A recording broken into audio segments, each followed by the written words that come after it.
Ah, looks like we have begun. Hooray. So, should start on the other video. Should start playing any moment now.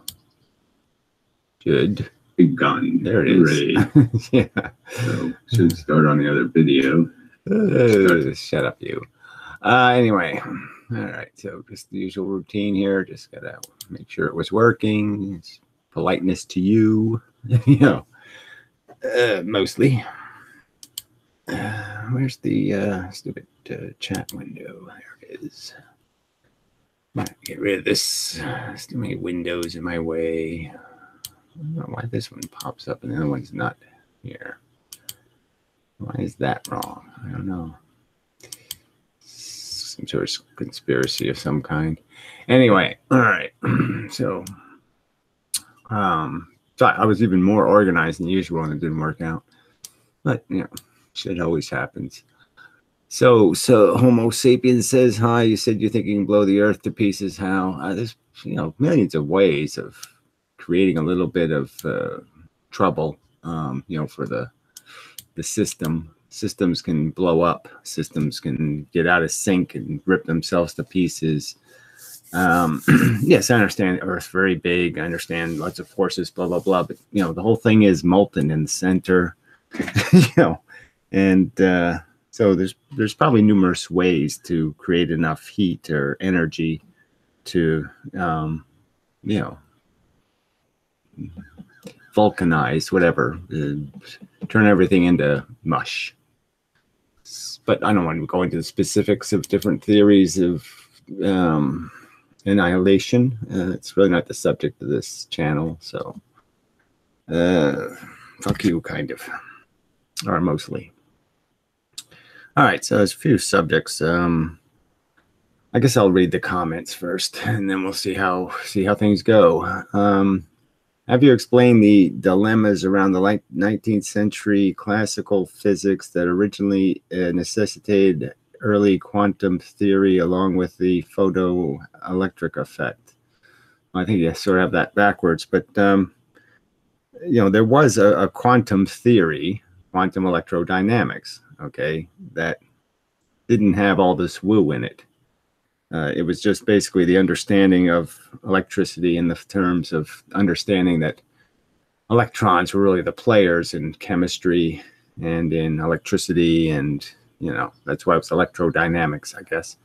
And that there was this discrete bit part of it, that there was this Planckness to how things functioned. And there was nothing horrible about that. So the real problem is that around the 1930s or whatever it was, well, Einstein was the real problem. First, the bent space idea, which you couldn't, you know, really isn't physics, you know, to do the big universe. And then they had to come up with a similar mechanism for the small universe. I don't know why the Young experiment was, you know, it took so long for them to convert that into something horribly important, you know, with this whole spooky action of photons. But that was a whole nother, I don't know what to call that, you know, Heisenberg, all of that stuff. I mean, you could put it on a chart when Heisenberg did this, and when then, you know, Huygens was really old stuff, but Huygens applied to photons. I mean, early Huygens was applied more to light refraction. And, but yes, I've gone through all these subjects and explained that you don't need any of these wooey explanations. And then the contest between Huygens and Newton is an interesting one, you know, in terms of, you know, Newton's particle explanation for refraction and Huygens's wave explanation. And they all came down to the speed of light. Newton was predicting the speed of light, but light sped up when it went into a medium, and Huygens predicted it would slow down. And so all of a sudden Huygens became right because light was found to move slower. Obviously it's a 50-50 thing, and there are two theories, yes, had this nuance in it, but just this assumption that now Huygens is correct merely because light does slow down, even though there's absolutely no evidence for the mechanism that he says creates the function. And, you know, it's that kind of thing. So, you know, how people got anointed as important or right about something is just so strange. Even the Michelson-Morley experiment, all this hype about how it's, but no one's actually analyzed the theory, enough about what the interferometer was doing anyway, to understand whether or not it could even do what they claimed it could do. And then they call the experiment critical when, well, maybe the experiment doesn't even have a theoretical grounding to be able to do what it was supposed to be able to do, which it failed to do, which now is important because it failed. And so therefore it's proof of something. Again, not a very good proof. Well, anyway, the atomic structure of different metals and how different intensity EM radiation are necessary. See, again, this necessary word to eject an electron. This isn't anything you've proven. Oh, there's no other way to do it? No, there are other ways to do it. And it doesn't, again, have anything to do with the intensity of something. So you obviously haven't watched too many of my videos. And yes, of course, I've already explained all of this stuff. The tipping point argument is just so simple to understand. You could have the same number of bullets, 10 bullets, and they leave the gun at exactly the same speed. And I could give you the task of breaking a bottle, or let's just say knocking something over. Now, if you fire your bullets poorly, you won't knock the thing over. If you fire your bullets wisely, you will knock it over, if you understand what a tipping point is and momentum is. So obviously that could be exactly what knocks electrons free, is the fact that if you fire the bullets too slowly, the electron pops back into its position. It leaves its position, pops back in before the next bullet hits.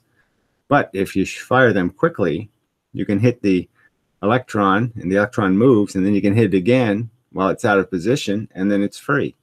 So it has nothing to do with more energy. It has to do with how the energy is distributed over time. Time is the critical thing. Energy is a timed event. So this has nothing to do with the fact that ultraviolet is more intense. It's not more intense in and of itself. That is, the quanta isn't more intense. It's that you're applying the quanta, more of them, in a period of time. That's the intensity. So again, it's the argument, the right answer is always a little more sophisticated than this superficial diagnosis. And it seems like physicists should know that better than anybody else. Physicists, is so many circumstances where, yes, it looks one way, but the truth is another way. And, they should be professional at not getting caught. And they seem to be so amateur at getting caught every single time, not catching the catch. And they have so totally failed to see the catch. Just curious, not shitting on you. Well, it seemed a little shitty, but whatever. I'm just saying it's a little, I understand. You don't want to invest any time. I can't do much about that. So you just say things like, okay, well, if you already discussed this, too bad, because I'm going to have to ask you to do it again. Okay, fine. I did it again. All right. Then XMMet, whatever that is. Beam splitters are supposed to split light that comes at 45-degree angle. Well, whatever. Obviously, you put the beam splitter at an angle. A cube, you don't put it at an angle. But anyway, you also did the experiment with a piece of glass at 45 degrees. Yes, that's what I did. Are you saying that the glass splits the light about 50-50? The light about 50-50 around the 45-degree angle, give or take a few degrees. Yes, that's what I'm saying. Yes. I don't know, simple enough question, but then he changes the subject in the response he does to his own comment. See this. So he has an image of, the two-slit, and it depending on what resolution you look at it at. So he's got basically an image of the two-slit experiment, perhaps at just when you're just looking at the one middle section. So the two-slit experiment is famous for having the sections. And he's just saying, well, if you zoom in on it, then it doesn't lump very much, which is true. Okay, it doesn't look like the double-slit curve you say, right? Another question. Okay, this is the same function like zoomed out. Like zoomed out is kind of a funny statement. So I could show these, but so in the second image, he's showing it more exaggerated. But what he's doing is cheating in the sense that the double slit experiment only has a certain number of dots, bands in that little middle section, always somewhere around 12 or 13. And he has like 18 or 19, which makes it look more gradient, but it's not that gradient. So this goes back to the Veritasium poor image of the double slit and the fact that the intensity doesn't reflect the single slit envelope. And so the point is that he's basically arguing that Veritasium only measured a tiny portion of the double slit pattern, just a few little bands in the very middle, which is possible, but it just seems like he would have known better. And again, it still doesn't represent the math. So regardless of whatever point you're making, the proportions aren't the proportions the math say you should get, even if it was zoomed in. So, but whatever. It's certainly not the important point that I've made about this, the slits experiments, in the sense that the pattern doesn't reflect the math in terms of the gradation of the bands of light anyway. So, it's a very incomplete and insufficient diagram of the reality. All right. Can you explain spooky action? I have no interest because there is no such thing. So spooky action in Einstein's time was a prediction. Okay. It wasn't something actually observed. And in my opinion, it's never been observed. So in a sense, it's all a conversation about something that's been predicted to exist that doesn't really exist. It's one of the consequences of their theory. Okay. The Bohr model theory kind of thing, that there would be this entanglement. Einstein didn't buy that this entanglement was anything more interesting than right glove, left glove, that two things could be created at the same time, but then they could have opposite properties. But they would always have opposite properties. If it was a left glove here, it'd be a right glove here. If it was a right glove here, it'd be a left glove here. And that simple explanation. And so there was no spookiness about it at all. If you detect this one as a left, this one's a right, not a big surprise. Vice versa, not a big surprise. Doesn't mean anything. There's no spooky in the action at all. I suck at science. Well, science is about observation. So it's a collection of knowledge, collection of information. So when you say you suck at science, it just means I have sucked at paying any attention to science. That's what you're really saying, because you can't really suck at science, but you really don't have to do the math to understand the concepts. So you can say you don't like math. Sure, I don't like math. I mean, I don't like whatever Latin math. Just ever read the chat? Well, that's what I do when I'm doing the video. Not too clever person who hasn't watched any. I mean, every single one of these talk physics videos, I'm reading the chat. So I just don't, you're just like, amazing. So pretty poor. Chat's pretty poor, right? I mean, it's pretty poor. Somebody really shouldn't read it because it's so poor. I should probably be penalized for reading it. So anyway, the rope guy, the Getty guy, I was watching one of his videos, but he often puts a bunch of his videos together into one video, his old arguments. So I ended up watching one of those, and his description of magnetism. I was thinking I probably should play it and just point out where, because he's got some stuff right, and it's just, but all the important stuff wrong. But at least he was right in the sense that he points out that there's these different things you have to explain if you're going to explain magnetism. And so many people just pick and choose. They pick, oh, well, I'll explain this thing and I'll explain this thing, but I won't explain that thing and I won't explain that thing. And these kind of cheats are what we all should know, that we have to, if you're going to have a theory of magnetism, that has to meet all of these criteria, that has to explain the induction of electricity, and it has to explain the eddy currents, and it has to explain blah, blah, blah, and blah, blah, blah. And, but see, he cheated too. So he points out all these things he has to explain, but then didn't explain the inverse square law. The fact that that's how his theory produces an inverse square rule of intensity, and he didn't bother explaining that. So do you think your theory is done, or are you going to change it again? Well, I mean, the changes were usually associated with advancements in the theory, and that it took new ground. So, I mean, it started off as just particle gravity. It started off being produced because of the fact that I had a notion in my head that photons don't split in two, don't interfere with each other in some magical way, and then recombine into a photon. I thought all that was bullshit. And so I started thinking about energy and what photons were and how photons might work. And they look a lot like gravity. Magnetism looks a lot like gravity. So the idea was just to say, well, what if you had photons that weren't at a frequency? What would they look like? Or how would they behave?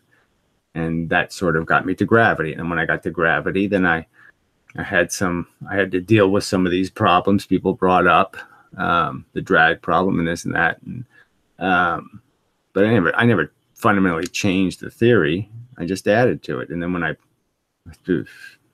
went on the idea, when I was looking at charge, I was thinking, you have to combine this magnetism to gravity, but I'm saying it's the same force, so I have to explain how the same force can manifest into magnetism and charge. And so that just came about by recognizing that it has to have polarization. There has to be two kinds of energy in the field and blah, blah. But, this snarkiness, that I'm going to change it again. I haven't changed it from a particle model. The only thing I've changed is recognizing that it didn't fit the evidence. It was pointed out to me that it can't explain a certain thing. And so I explained it. So I modified it to explain. Well, there's nothing wrong with that. I mean, I don't understand you. You think I called it draft physics for no reason. I called it draft physics for a specific reason. Well, I mean, I know you people keep saying I didn't mean to be snarky. I don't know how it can be. I don't know how it can be taken as anything else but snarky. You're going to change it again. I mean, it's really not my tendency to change things. I haven't changed, in the 10 years I've been doing YouTube videos, I've been the most unchanged human being. So, I mean, it's just sort of a bullshit argument that somehow I'm moving goalposts or something. I'm not doing that. Let's see, are you going to do something about your vision? Oh, it's good enough. No, why would I do something about it? You adapt to things. I'm going to adapt to. My eyes are going to be forced not, it's like any disability, right? If you sit there and placate it, then you're stuck with it forever. But if you don't, then maybe you'll be okay. I mean, I had a bad rotator cuff, couldn't use my arm for 2 years. Worse shit. And, but I didn't do anything about it. And eventually it got better. But whatever. How can photons exist if they have no mass? Photons do have mass. I just argued that in the last talk physics video. Photons are the things that have the mass. The energy has the mass. The things you think have mass, electrons and protons, they don't have any mass. They don't. Mass is force. So the only way you give a proton or an electron mass is when it has tension between it, when it's near a proton or near another electron. That's when you know an electron has mass, but it doesn't have any unless there's force affecting it. Without motion, it has no mass. Mass is motion. Mass of the Earth is the pressure created by the bonds between all of the electrons and protons in the Earth. That's why the center of the Earth is insanely high pressure, because all the gravitational pressure. And that's what gives it its mass, is that it contains a ton of energy. Pressure. Pressure is energy. See, they just don't I mean, you can go all the way back to all their the common physics assumptions, and you can just point out how, yes, you had push pull, they chose the wrong one. Pull, stupid. You know, particle wave, they chose the wrong one. It's particle, it's not a wave. And you know, understanding what has mass, you know, force versus matter. Now, the matter has nothing. If a bullet's not moving, you're not afraid of it. It's only when the bullet's moving you're afraid of it. So it essentially has no mass, you know, in any meaningful sense until you move it. And the only way you measure its mass is how it moves through gravity. Without the gravity, it has no mass, right? Put it on the scale in space, far enough away from the Earth, no mass. Mass is all gone.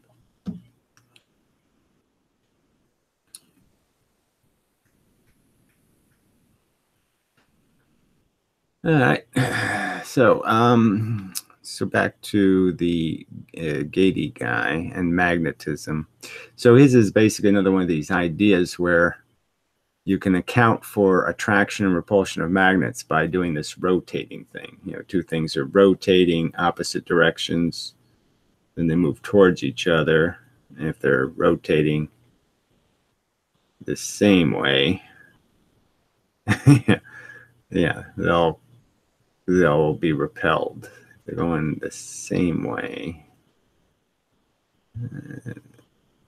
Now that's attraction in their book. Yeah. So going the same way is attraction. This doesn't make sense. Well, anyway, it's this stupid flow thing. And again, and so the Gady guy replaces the ether with this idea of strings, you know, ropes, twine, tangled, whatever. And he's replaced field lines with those. And they're saying the field lines are like jump ropes and they're spinning these field lines. So again, but how does that create the intense attraction and the intense repulsion? There's just no explanation of how you get that incredible intensity of that force out of this model. I mean, none at all. But the whole idea of the moving field lines is so wrong. They're only representing the fact that the polarization is known to cause an effect when it causes electricity. So all of the idea of anything, all the field lines having arrows and going in and out, all of that only reflects this right-hand rule, which is just a rule to explain that the north side of the magnet moves electrons and the south side moves protons. And that's all it's really demonstrating, is which way the voltage will go when you use, when you apply magnetism to a conductor. There's no real movement. Nothing's going out of one end and going in the other end. It's just so wrong. Let's see. Have you written any novel equations? Well, I've changed the equation for the two-slit wet math by recognizing that the angle is not, you know, sine theta isn't some sort of two parallel line bullshitty thingy, you know, their whole abstraction Huygens explanation. So, but without using the Huygens explanation. So I've changed the math by changing the cause of the sine theta. And I would add to that formula a factor for how wide the slit is. So in my math, there would be the two slits. The width of the two slits are going to determine how far apart the bands will be in part. So, you know, how wide each band will be. So because the width of the slit determines different positions to apply the angle at. The angle goes from all the different positions. And so I put that in the math. But there are obviously subtle changes to the math. But, you know, this idea, again, that the equations are bent space, that there's a bent space equation. There isn't. The idea that there's a wave equation. There isn't. There's a pattern equation that has angles in it, angles that rays leave at. There's no wave in the wave equation.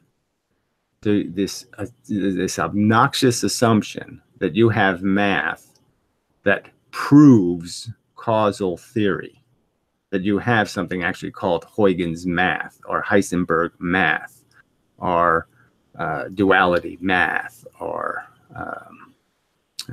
entanglement math. You don't have any such thing.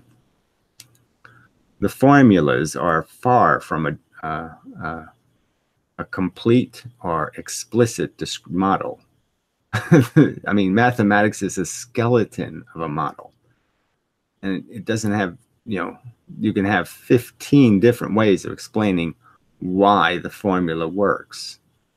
And so it's so obnoxious. People keep dragging this up that somehow I have to change all of the mathematics of physics because I'm changing the definition of the cause of the relationships. Why it's important how wide the slit is. Why it's important how far the target is. Again, I'm simply arguing the only thing in the math is a sine theta, an angle. That's it. And all I have to explain is why the angle multiplies.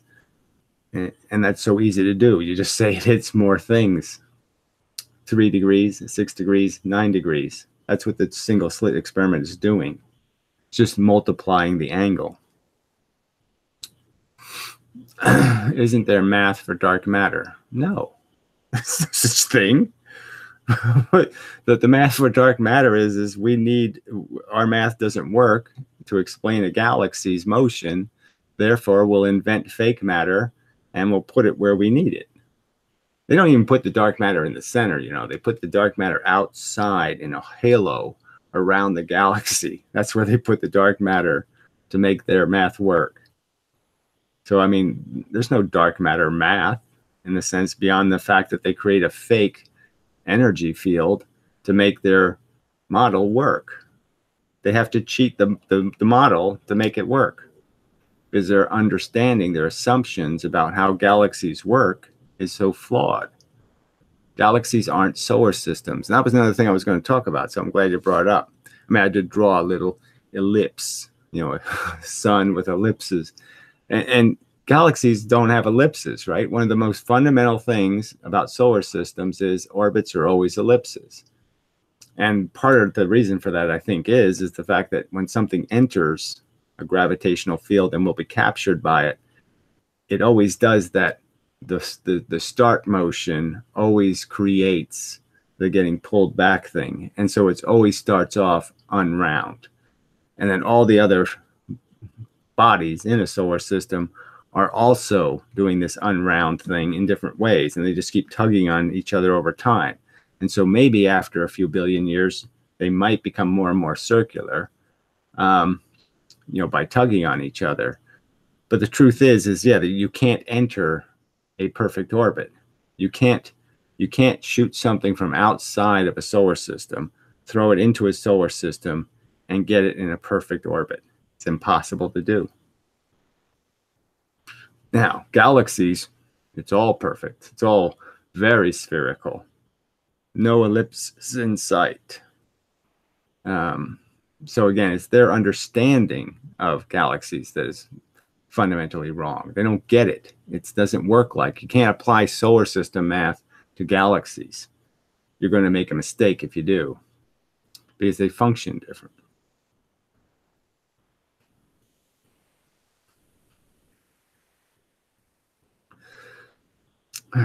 So dark matter is just a counterfactual claim. I don't even know why I would use the word counterfactual. What is a counterfactual? It's just a completely unsupported. I mean, you could argue it's Invisible Man. You could argue it's God of the Gaps. You could argue it's fudge. It's just something made up that isn't in the real, that has no reason to exist beyond the fact that you need it to exist to fix your broken theory.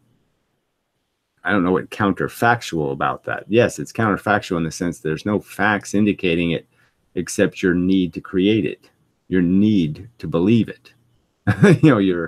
It fixes a problem, but it doesn't fix it within the bounds of any other evidence supporting its existence besides the fact that you need it to exist to fix it. I don't know how to say it, any simpler than that. I have a theory that the reason why we haven't found any intelligent life, because intelligent organisms like us eventually create super bugs that wipe out the species. Well, it's really not on the subject. There's lots of obstacles to surviving technology, obviously, but I don't know if that claim, I don't know if there's any way to prove or disprove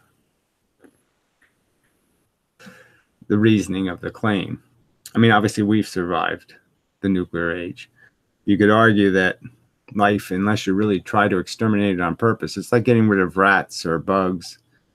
They're really hard to do because it's hard to eradicate all of them, So, it's a nice in theory to say, oh yes, we'll have World War III and it'll be devastating and blah, blah, blah.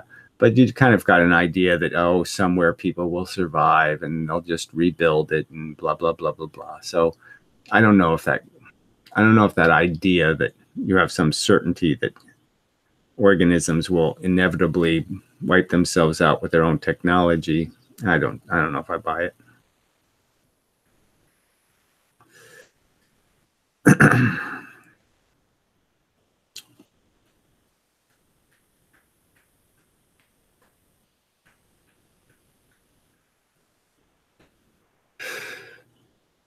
I mean, as bad as some of these super bugs could be, we haven't even come across one in a long time that's been able to wipe out a significant number of people quickly.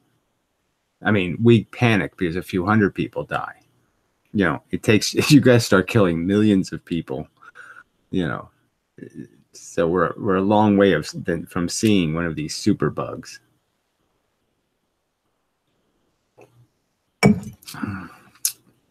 You're not going to stay on the subject, then forget it. We're not doing what recursion. What is that? Some kind of Nietzsche thing? Recursion. What's recursion? I mean, you're just full of jargon, aren't you?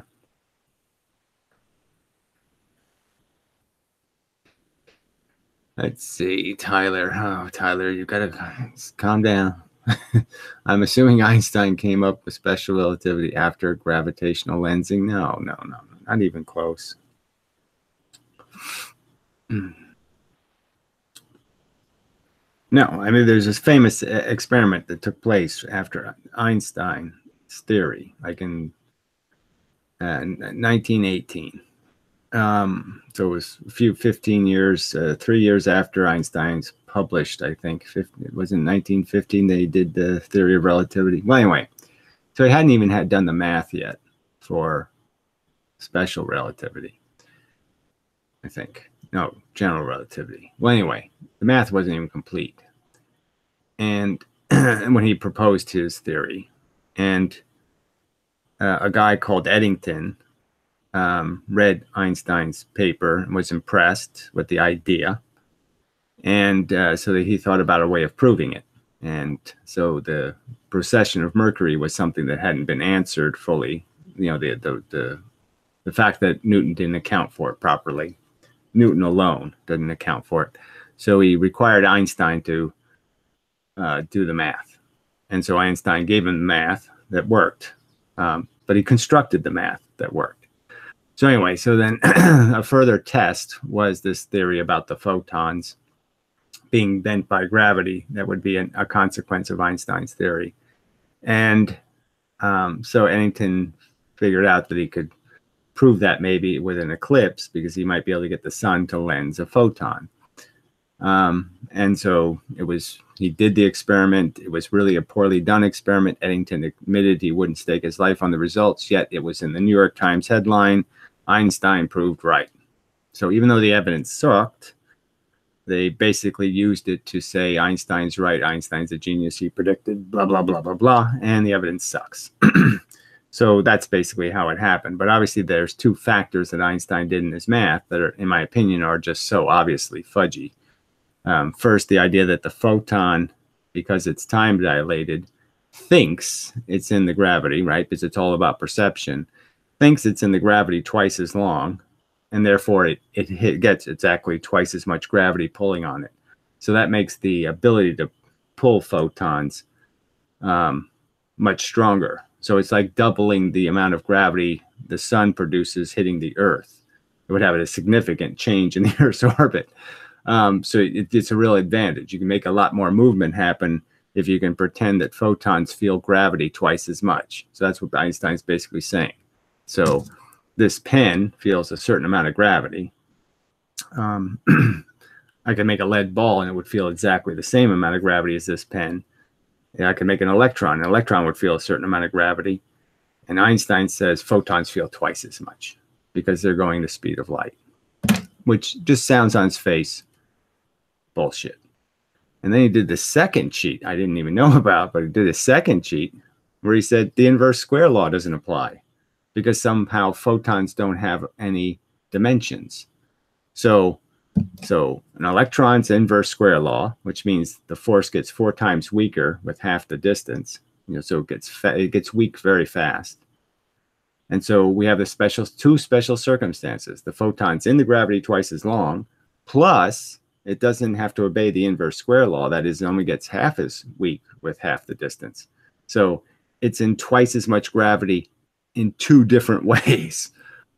And that's the only way their lensing theory could possibly work, that had any of a hope of seeing it.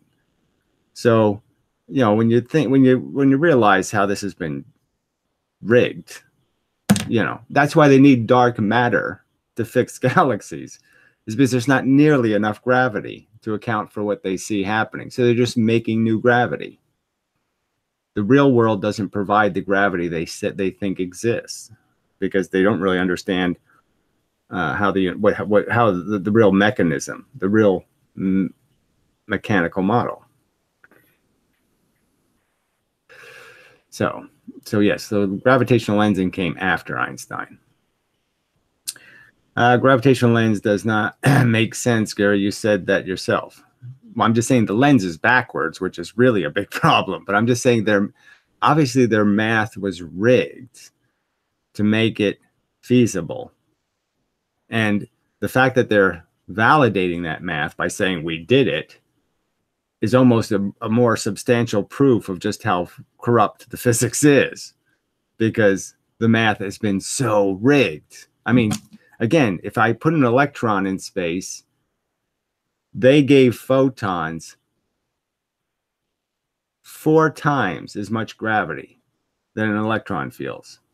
They cheated it twice. It's like they cut the distance in half, and by one thing, and then they cut it in half again. So they made an electron is 10 miles from the sun, and the photon, by a cheat, gets to be 2.5 miles from the sun. That's how big a difference in terms of how much gravity they're saying photons feel versus electrons. And there's absolutely no sensible or rational reason to believe photons are exposed to 4 times more gravity than electrons. Absolutely no rational reason to believe that. Just complete bullshit. Let's see.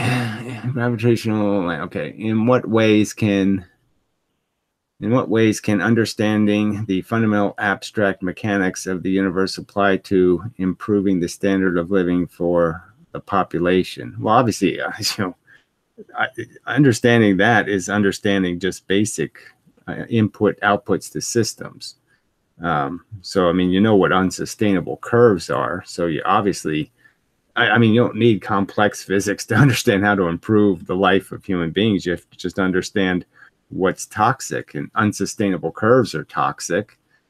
We have a ton of those. Let's just keep growing the population and have the growing population finance our rigged, social network. And, just as it's the whole idea of the slavery. Let's impose debt on our children. I mean, But, you know, you don't have to be an Einstein to figure out that doesn't make any sense.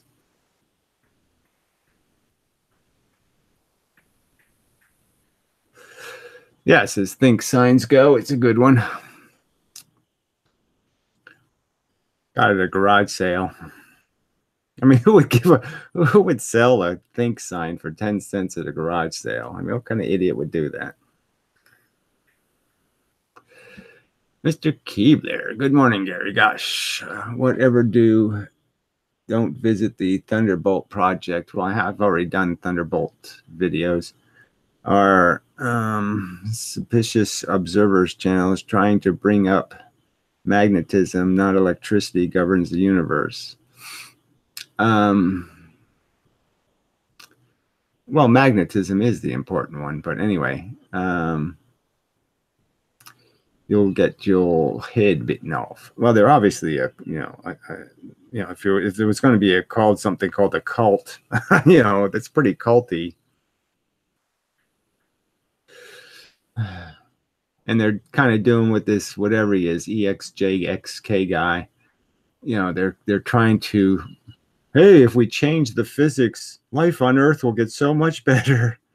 The electric universe with lightning bolts, we'll be able to do so much more. You know, it's just such a wishy-washy, feel-good kind of mush. We're just such wonderful spiritual electrical beings. Let's see. Yes, let's see. Good morning, buddy. I'm Joey. Well, that's really interesting. Not.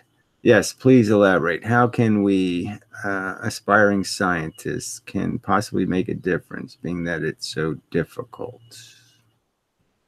Well, obviously, it wasn't that difficult to find the huge flaws in some of these theories. I mean, the fact that a plain piece of glass bends light 50-50, somebody else should have come up with that. You know, I shouldn't have to bring it up. So there are some really obvious flaws in all of the. So I mean, but I don't know what you mean by aspiring scientists. You know, it's you know, you want to cure the world's problems. The solutions are easy, condoms and such. Getting people to accept the solutions, that's hard. All right, gravitational waves is their way of talking about scalar waves, which are both lunacy. Yes, well, whatever, scalar waves, and I mean, all these waves just doesn't fit with the radiant nature of the universe. The universe doesn't do waves, it does rays, not waves. Rays, not waves. Read any good science books? No. I'm interested in what's your bookshelf. Well, it's pretty obvious. My bookshelf has got a big hunk of old National Geographics on it, and it's got an Einstein diary. I've never read all of it. It's got a few programming books, and it's got one Dawkins book sitting on it. But frankly, there's not too many good books on Earth, and I wouldn't necessarily say any of those are worth reading.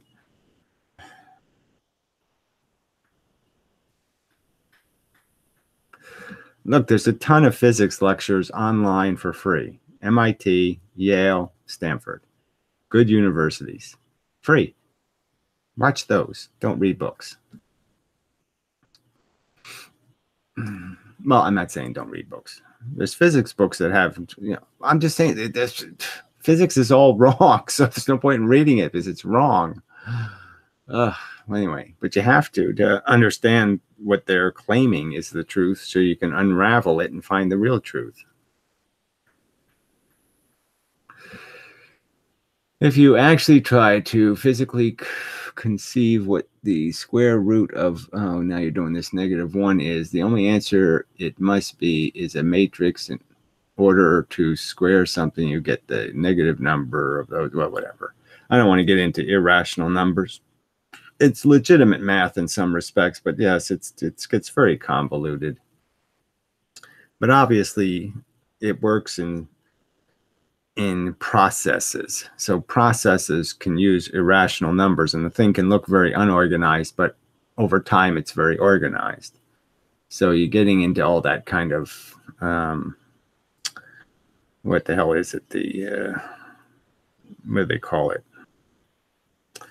the magic ratio or whatever they call that thing, the whatever.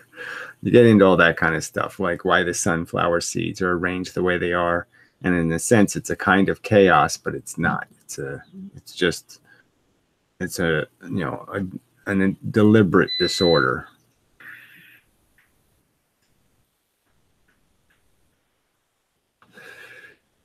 Let's see. Implications are astounding. Oh, whatever. Okay, this is what you've been waiting for. I am currently researching way of free energy and ionic wind propulsion. You have any ideas? Try again. Is that going to work? Yeah. Look, free energy again. It's just so there's no free anything. It's just it's cheap, but it can't be free. Hydroelectric is cheap energy. I mean, we didn't have to push the water up into the atmosphere. It did it first for free, and we can take advantage of it going down. So there's things where we can take advantage of the movement of matter. But obviously, nuclear energy is incredibly free, if you can figure out how to do it without making a horrible mess.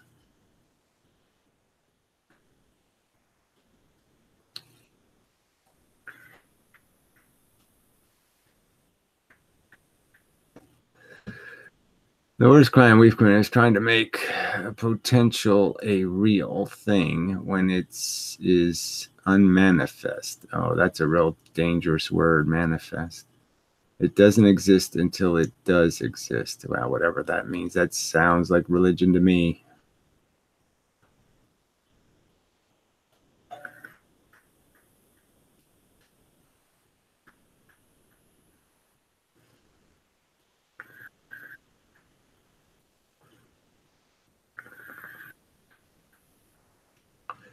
The universe is not going to get more interesting with time. It's going to get more and more obvious that it's just a bunch of bricks.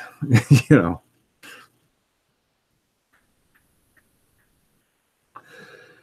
obviously potential energy exists in the sense we can identify places where energy has been stored. Okay, where force exists, where there's more pressure. The whole idea is releasing pressure. So you look for places that have high pressure, and then you can release the pressure. So that's just bullshit to say we don't know the difference between a place that has high pressure, which is now potential to create movement. High pressure has the potential to create movement. So there's pressure in atoms. We can release the pressure, create movement. I mean, it's contraction and expansion. And so the potential is in the contraction, and the expansion isn't too useful. When something's expanded, you can't get anything out of it. So you're fucked. You're done getting energy. Let's see. Doesn't exist just math. Yeah, fuck the math. Anyway. Technology emphasizes doing more and more with less and less. So we need feasibility. So we could feasibly create a technical abundance of energy in which we can distribute the fruits of all on Earth. Well, whatever. It just sounds like such crap. Obviously, in the future, there could be a virtual reality, and we could entertain your brain for, 15 milliwatts a day. A tiny amount of it, a double-A battery will run your brain for the whole day. I mean, clearly that's a possibility, an iPod running your brain. But, who cares? I mean, you really think that, I'm just saying this idea that you're going to fix planet Earth is just such a joke. There's no fix.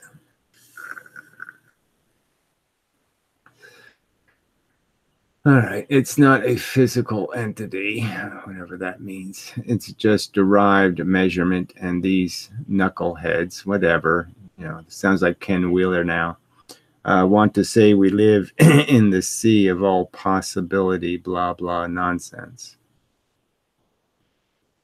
I don't know. It's all derived measurement. And you're going to complain about somebody else being knuckleheady because you think somebody knows what the fuck that means.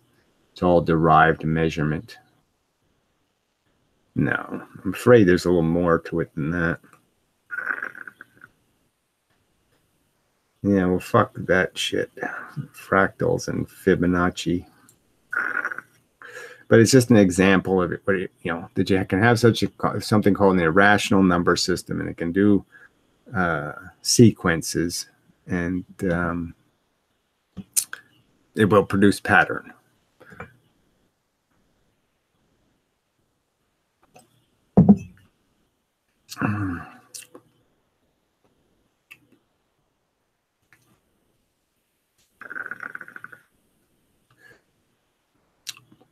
Damn thing isn't working very well.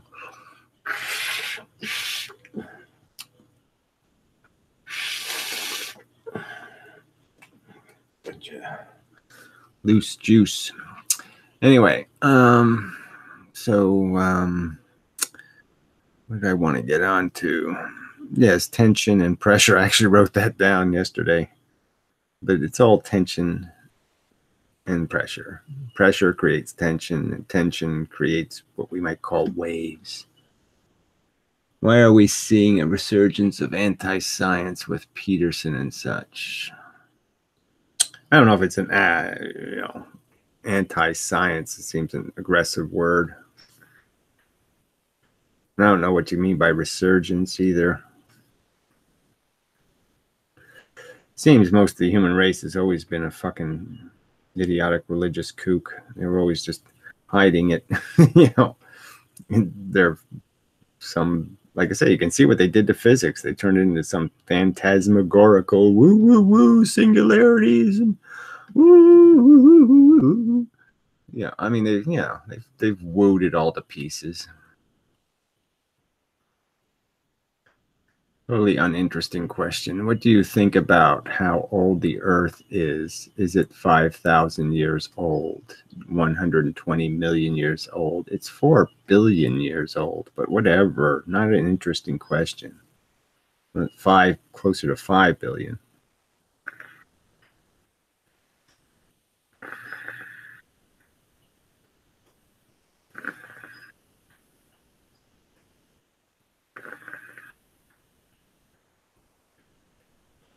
There's just a ton of people who don't want science to tell them they're deterministic robots. So they're really obnoxious to hearing that, because they all think they have special, I'm free and I'm a will and I do things that are me and I invented it and I.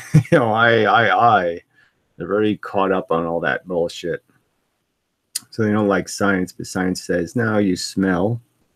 You're not going to live forever. You're not very spectacular. I don't know. I'm just saying they're anti-science, but science isn't flattering enough.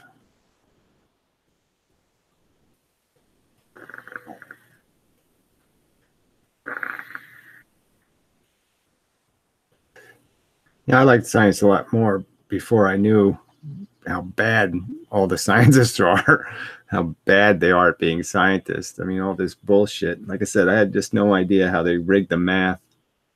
The whole Einstein crap is just so silly. Even if we have free will, we are still finite in the bodies and we're put in it against our will.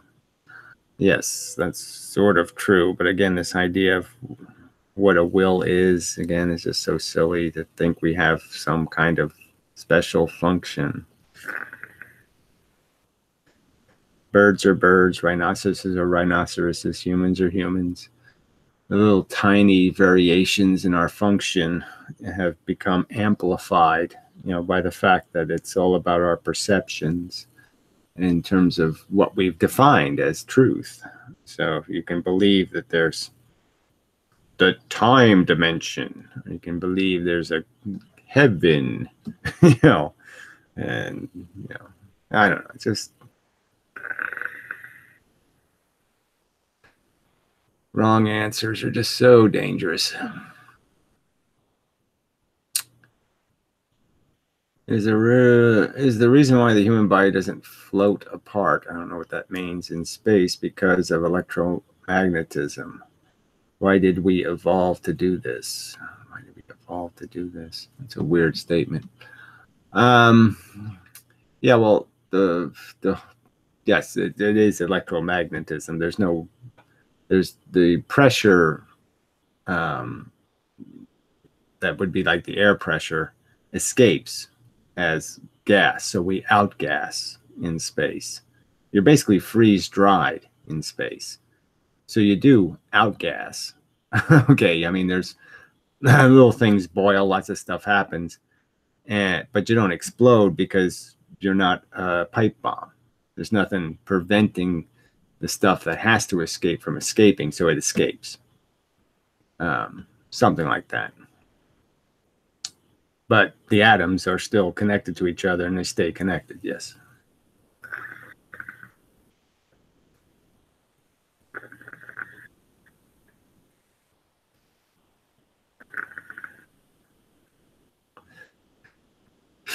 With medical development and involvement, I could live forever. I'm not saying you can't extend your life expectancy, but just the risks of movement would get you in trouble in the sense that you could drop dead of all those strange, bizarre things that just all of a sudden happen and you die.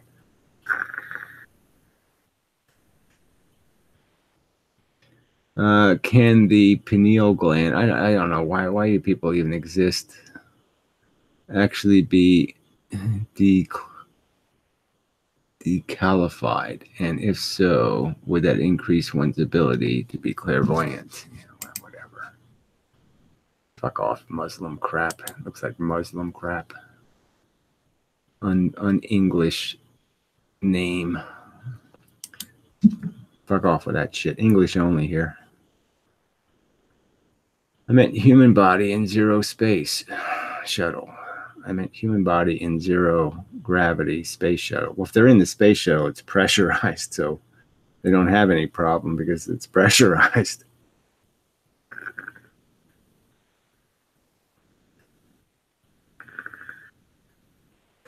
Yeah, well, I can block you for that. Well, I'm not dodging anything. So, I mean, this is an open room. I don't delete these videos. I haven't dodged any of your stupid, retarded questions or comments. What do you think about how old the Earth is? I mean, it's not the subject of draft physics. It has nothing to do with my agenda here, which is comparing my theory to quantum mechanics and Einstein's relativity. I haven't dodged anything rational. You've provided, you little Weasley cunt. So fuck the fuck off.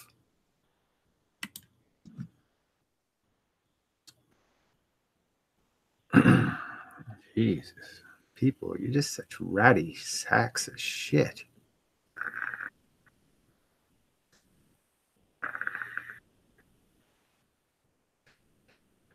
Yes, hello.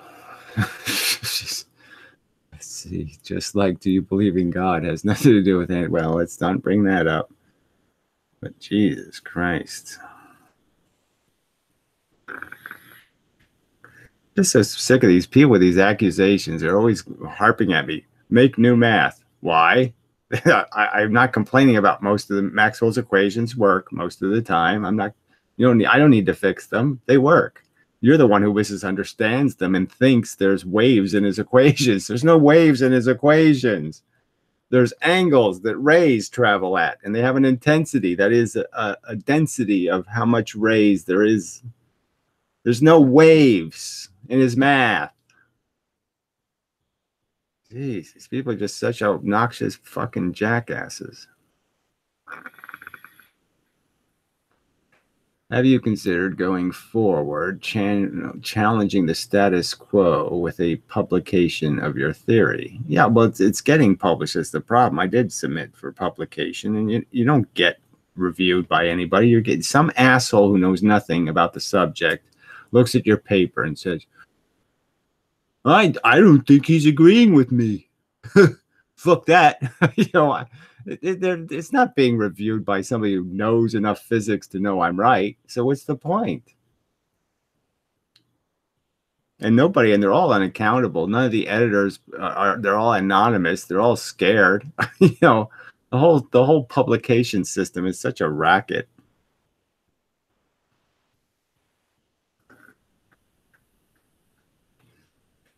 Yes, it would be good to get a real physicist. I'm working on it. I mean, like again, I've bribed them with real money, and it hasn't worked.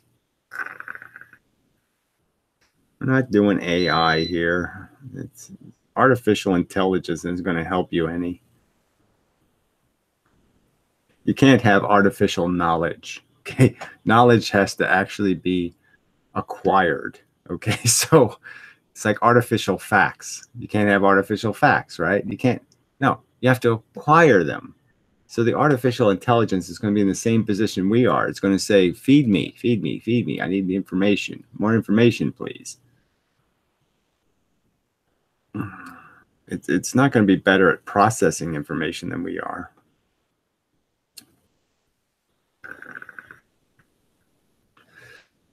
Is this thing on? I don't even know what that means, but fuck you. Who did you try to contact? Well, I tried different ones. I tried the Talking Heads. You know, not Degrassi Tyson, but a couple of those guys. And then I tried a few professors, MIT and such. And then I tried like 60 Symbols. I tried Physics Girl. I tried, even tried that stupid idiot. What's his name? Miles Mathis.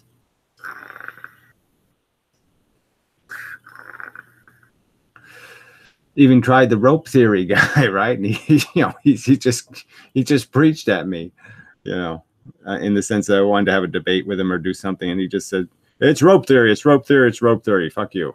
He's just not interested in anybody, challenging his crap.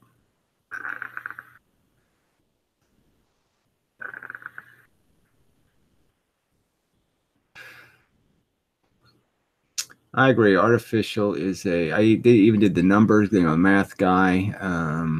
I lecture online guy. I did him. I did try.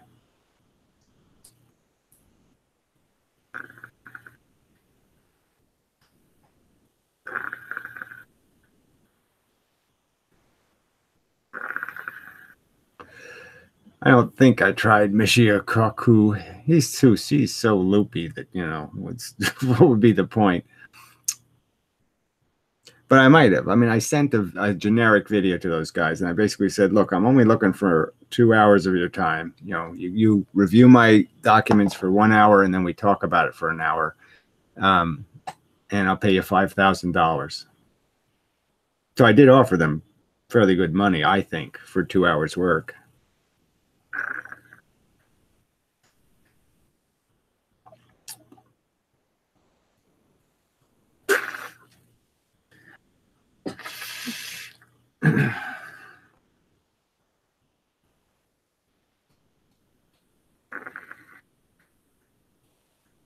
Yeah, I don't have a great impression of minute physics. I don't know why I don't have a great impression, but I don't have a great impression, so I don't know.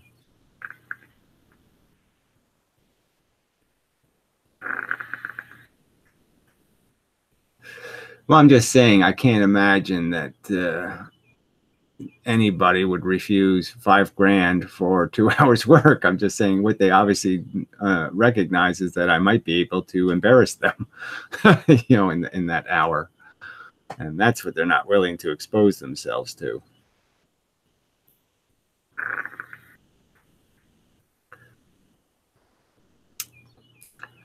What is your take on the we already just did the photoelectric effect and how quantum theory emerged. Again, another guy who thinks it emerged from the lack of sufficient demonstration by classical physics on black body radiation. So again, just more nonsense. Classical physics, the tipping point is in classical physics. Machine gun bullets is classical physics. The fact that how you distribute energy has a huge effect on what happens. If I kick you in the face every 3 years, well, I'm not going to do much damage, right? Because you'll heal each time and it'll all be better.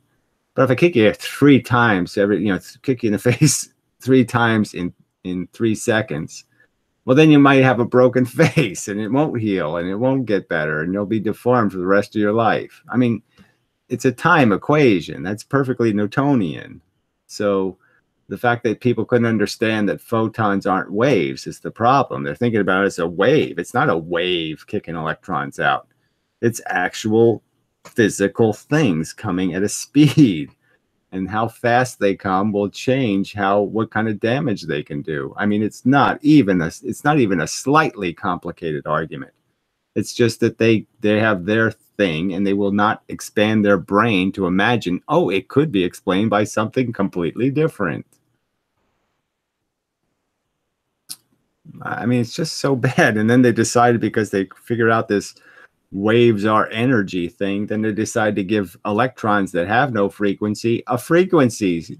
So instead of talking about how fast the electron's going, they're talking about what its frequency is, even though it doesn't have one, because they've decided frequency is energy, and it isn't in and of itself. I mean, clearly something happening more often in an amount of time is going to be more.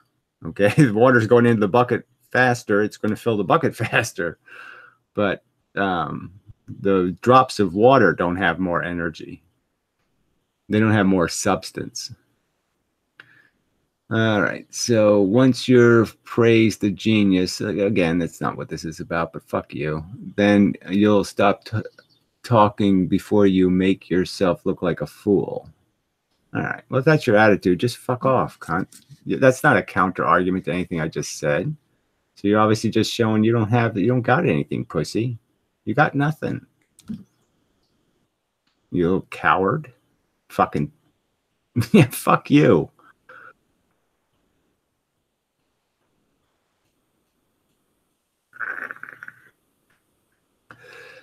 They can't explain why a magnetic field of Earth changes polarity. Well, I don't think anybody's going to explain that in 5 minutes. I mean, that's pretty fucking bizarre.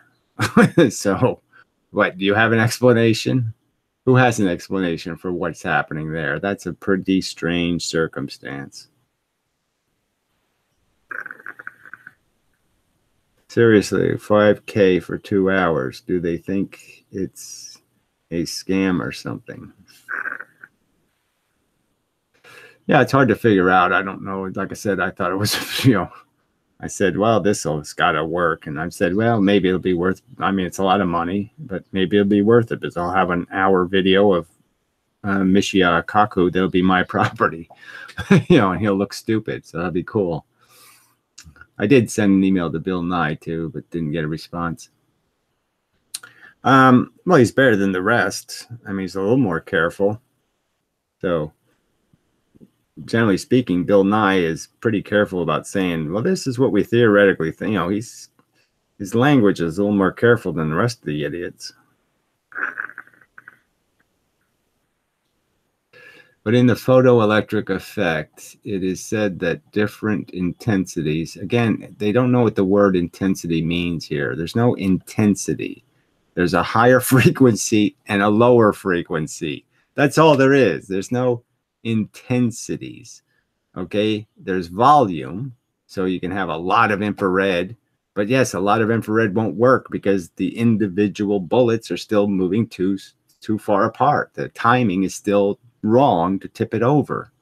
So it doesn't matter how many times you knock on a door, at a certain intensity, it's not going to knock the door over. But a certain frequency, the door tips, and then you hit it again, then it tips, and then you hit it again, and it tips, then you can knock it over. Again, I'm not going to keep saying, I mean, it's a simple concept. Look up tipping point. It's not too fucking complicated. Things wobble, okay? And then you can knock them down if you get them wobbling. All right, anyway. All right, it is said that different intensity in EM radiations makes an electron eject from different metals distinctly. Yes, every single electron is held by a different amount of force. So it takes a different amount of force to kick it out because it's being held to the proton by a different amount of force. Kind of obviously. So yes. And again, the argument is the electron, to kick it out, you have to first move it. And the point is when it moves, Okay, you hit it with one little piece, hits it, it moves. If you give it enough time, the electron moves back. So now it's solid again. So you're not going to kick it out. But if you kick it out with that first hit and then you hit it again before it moves back, then you can knock it out. There's nothing complicated about that argument. It's about a basketball flat on the ground. You want to make the basketball, if you hit the basketball the right way, you can cause it to pop off the ground and dribble it. You can dribble it. It's all about timing. Timing makes things happen, not just brute force.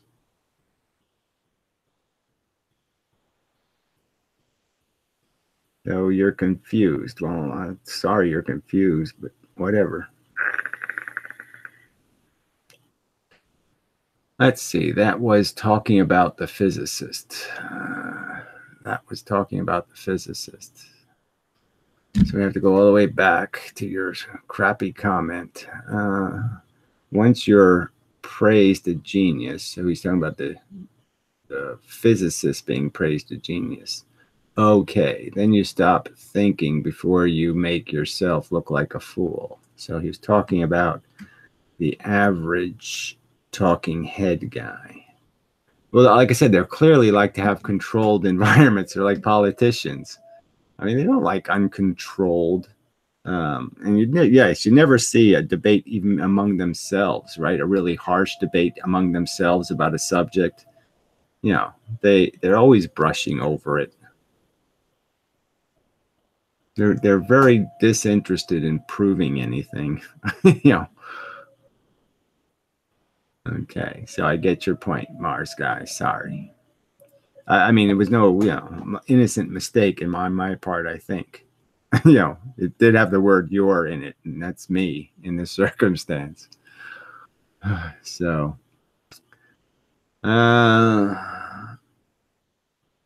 yes, thank you for pointing it out doubly. Mars already pointed it out for himself, but thank you for pointing it out some more. Just saying. I don't know how, once you're praised. So again, I don't know. How was I supposed to know that your wasn't my your?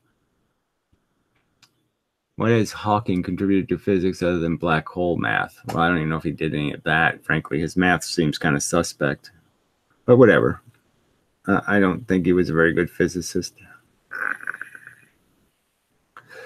But they are claiming that the distinctness of frequency is indicative of behavior of a wave. Well, again, I'm just saying it's not indicative of waves in any way whatsoever. The whole point is that this is the particle part. Einstein's point is that it showed the corpuscle nature of the light. So that doesn't even make any sense.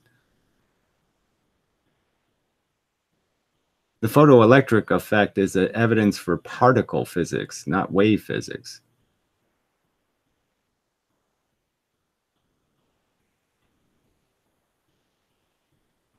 Well, obviously, my definitions depart in the sense that I understand that there's nothing special about ultraviolet light in terms of it's not made of more energetic bullets. It's bullets. They're just bullets coming at a quicker rate, and bullets at a quicker rate can have an effect.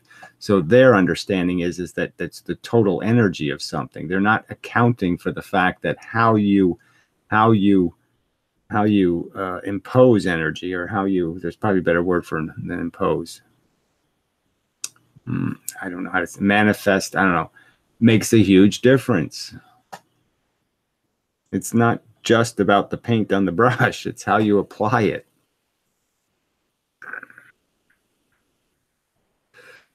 Note, I only touch briefly on this topic from physical chemistry perspective and only a bit rudimentary. I'm not too strong on the physics area. Well, I know, but the chemistry has the electron tension part in it. So that part should be kind of understandable in the sense that this is about tension and how you knock something from its tension. And so then the tipping thing makes a hell of a lot of sense in that tension circumstance.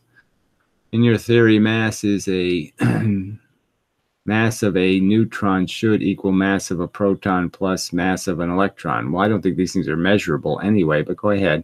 but it's pretty well established the mass of a proton and the mass of a it's pretty well established that mass of a proton equals mass of a neutron. Checkmate. That seems almost a ludicrous statement to make. Obviously, in the sense in the last 6 years, they've changed the mass of the proton 4 times. So, but go ahead, play your game. It's pretty clear that neutrons decay into an electron and a proton. So again, you want to pretend that isn't pretty clear? Fine. I think that they have more evidence of. But believe whatever you want. I mean, you think they can really put electrons on scales and they can put protons on scales and measure how much they weigh? How do you think they weigh these things? Really, you think they actually have this scale they can put them on? These charged bodies, that they can actually make something physically that isn't charged, that they can measure them in a non-charged environment, that somehow that's possible. The whole thing is theoretically idiotic, measuring the weight of electrons and protons. The rest mass. It's impossible to do.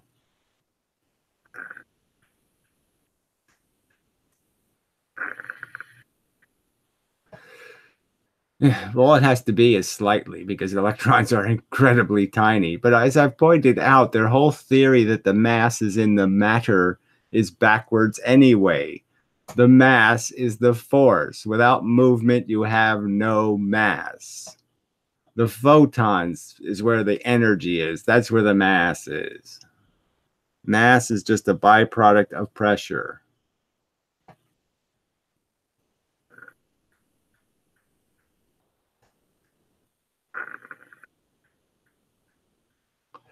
Well, frankly, a 0.14% difference would be huge. So that's a pretty obvious. Let's see. For some reason, my chemistry class a while back, they inserted photoelectric effect as part of quantum theory. Yeah, well, that's fundamentally not a very bright thing to do because, like I said, the photoelectric effect was points for Einstein's point.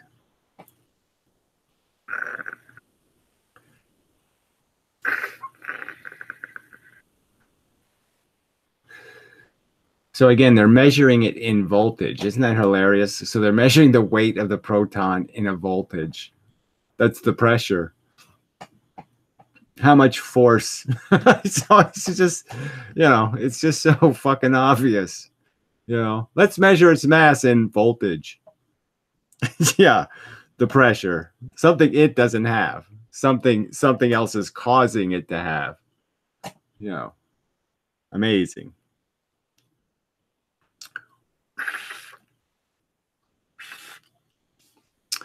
How many Earth years would pass if you and I were traveling at the speed of light? I don't even know what that means, so I'm really not terribly interested. Infinite years? I don't even know. How did you figure out the answer? How many Earth years would pass if you and I were traveling at the speed of light? Traveling where? How many Earth years would pass? I don't even know what that. How could that mean something to you? How could you even answer that question? How many Earth years would pass if you and I were traveling at the speed of light? Traveling where? I mean, the Earth would still have the same time, so you can't change how old the Earth is. So all I can do is go a very far distance in 1 year. Yes, I could go very far for 1 year, and then I come back a year later after I traveled very far. Some physicists argue we're living in a simulation. Well, again, some assholes do that too, and idiots. Some tree, huggers do that, and I don't know, pizza eaters do that, and all kinds of weird people do that. So it's not just something physicists do. All kinds of religious people have all kinds of religious theories.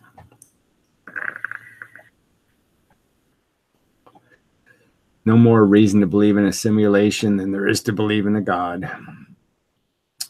Let's see, if you and I were traveling for 1 year.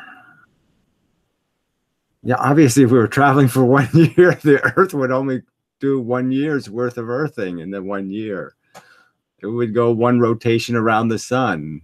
So a year is a thing, the concept that's an earthbound measurement, a year. Because the closer you are to it, the faster time goes on Earth from your point of view.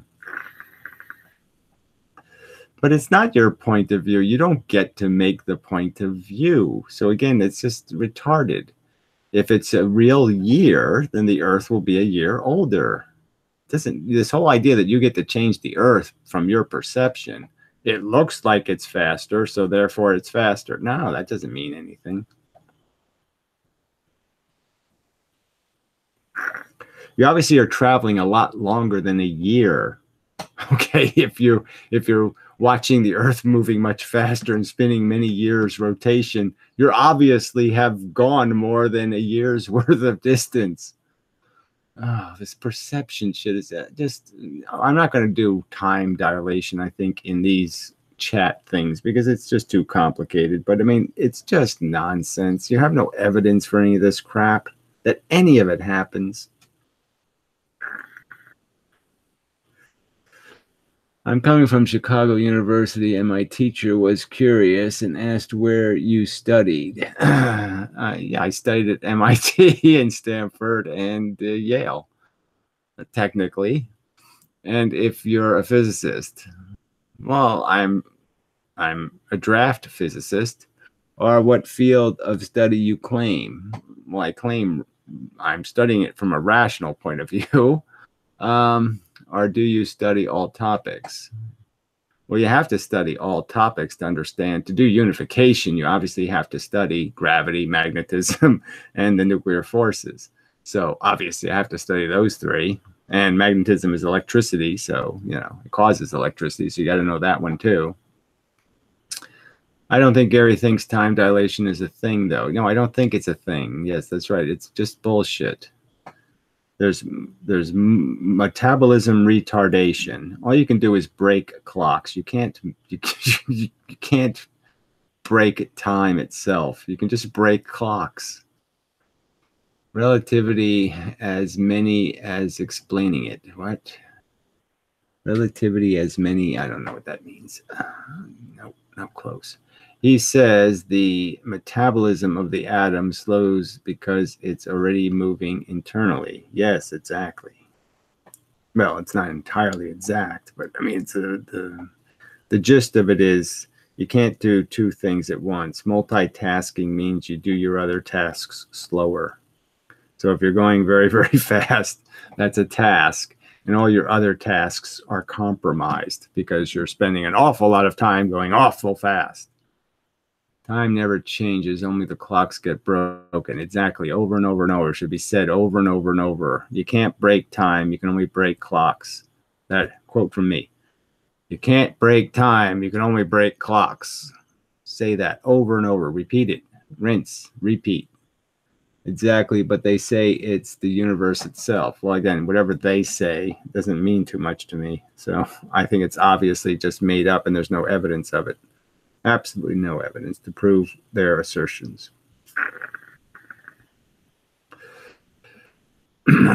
You were arguing that the time dilation was acceleration disturbing particles. That's what's breaking the clocks. Obviously, the disturbing is the breaking. Oh, damn it.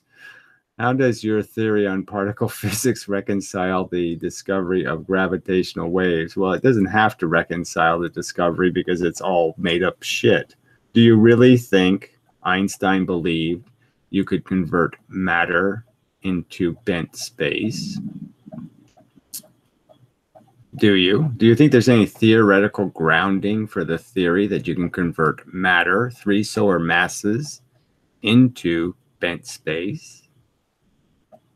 Where's the physics for that? Where's the math for that? Where's the anything for that theory? It's made up shit.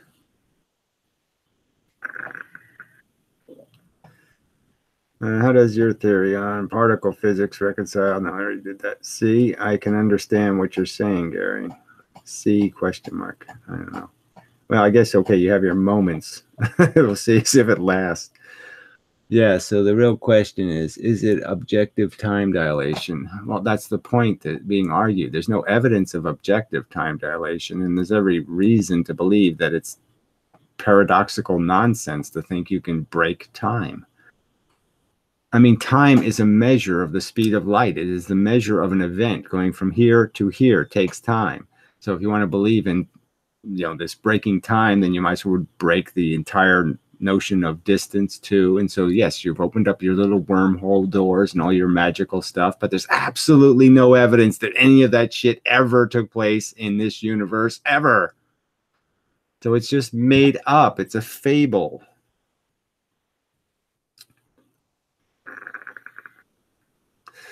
Are just our brains and blocks, etc., working slower because of the retardation? First off, there's no evidence. Hello? Hi, this is the alert system with Visa MasterCard account service. Liar! You're a liar, bitch! You get herpes, you fucking bitch! Get something real, like, no, you should get cervical cancer, you cunt.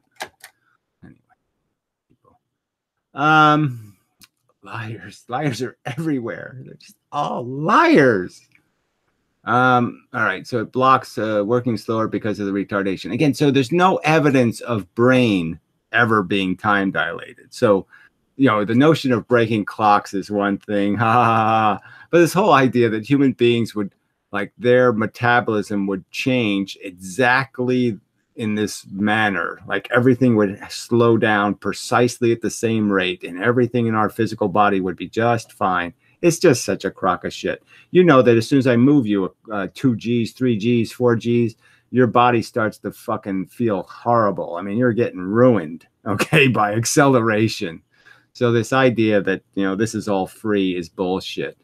You're not going to have any warped perception. You're not going to see laser beams move slower. You're not going to see any of that shit.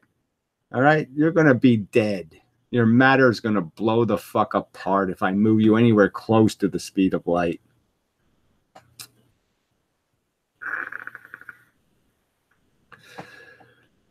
All right, where were we?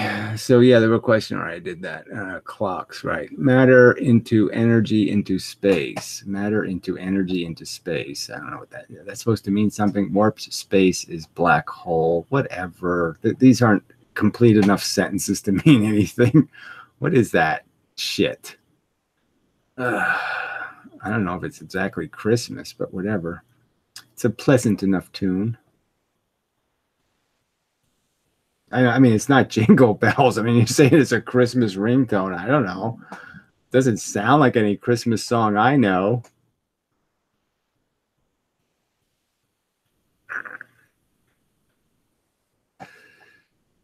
Yeah, it would be nice if I could wish things, though. I just wish, that wishing power would be so cool. It's like one of the biggest evidences there's no God is that we can't do any good wishing.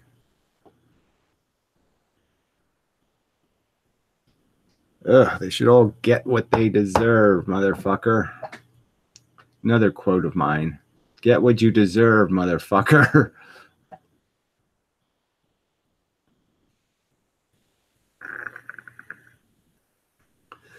Do the laws of physics change from micro to macro due to the property of emergence? No. Emergence, the property of emergence isn't a real property. A property can emerge. There's no property of emergence. But regardless, no. The big universe is the little universe. It's just fooling you by being all clumpy. Okay, it's lots of big clumps, but it's the same universe. The little universe is the only universe.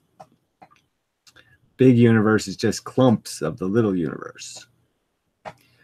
Depends on how quickly you get me close to the speed of light, but to have a steady acceleration that wouldn't kill me, I'd probably die of old age.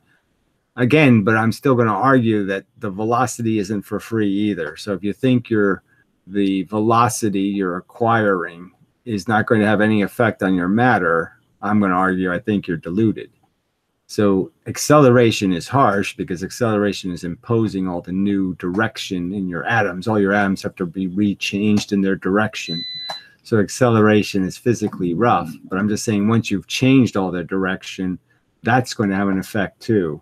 And that effect is going to disintegrate your matter also, because some of your matter needs to have atoms in different directions. It needs them to be in the right geometry, and your acceleration is going to put them in the wrong geometry.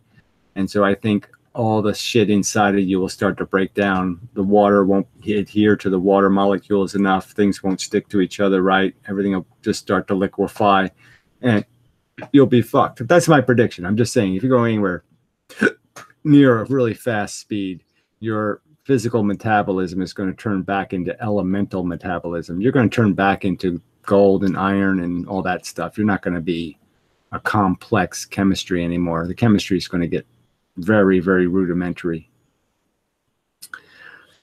All right. Why do they need a program in?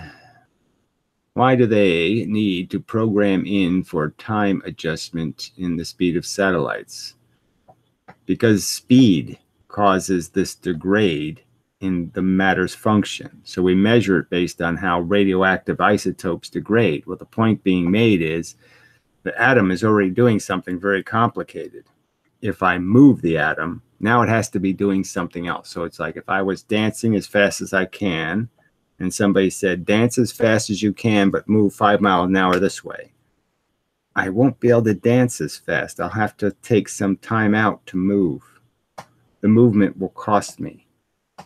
That's the time dilation you see with satellites. It's not, time hasn't changed. It's just the radioactive decay slows down because the movement is changing the metabolism, the orbits of the atoms, the structure of the atoms is being expanded and contracted or whatever, changed by the motion, and therefore things take longer. Processes that were taking place in the atom are slowed down because new processes have to take place. And the new processes, multitasking, means the other tasks have to be done slower. I mean, I've explained it so many times. It's just annoying because these cliche things. They think the satellite thing is the answer and that proves it. And it just proves nothing. It proves only a relationship between speed and time dilation. And the catch is the satellites are actually less time dilated than we are. We're the ones that are time dilated because we're in the strong gravity bouncing up and down on the surface of the Earth. So they don't even understand any of the right physics. I mean, it's just, so irritating. All right. Let's see. Could you reverse accelerate at the same spot and stay in equilibrium, kind of? Could you reverse accelerate? Well, obviously you can bounce back and forth, but you're still going at velocity in both directions. So I think that's going to mess your matter up. You'll be even more time dilated. If we actually make something, a satellite that goes back and forth, we could probably make it time dilate even more. All right. Do the macro clumps have emergent properties the micro units do not possess? Obviously, they can be. It's to call them properties is the tricky part, though. Yes, I mean, quite obviously, we have manifested consciousness, and I have no reason to believe electrons are conscious. So, I mean, it's just, yes, quite obviously.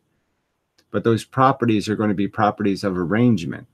They're not going to be properties of elemental function. The big universe doesn't gain new properties of elemental function. It just gains properties of arrangement, pattern. All right. Or is this just semantics? Well, I wouldn't call it semantics, but I'm just saying the emergent elements are what emerge from, like, chemistry, the arrangement of geometries next to each other. and there's almost an infinite way to arrange patterns. So obviously there's lots of room for emerging new patterns where new things are manifest. Just like the irrational number point with the sunflower seeds, you know. Could you reverse accelerate? I already did that. All right. Would a, not centripetal, centrifugal chamber work to travel through, interesting, wrong, through space? Does energy it would take to keep it spinning and make the gravity exist in a practical way?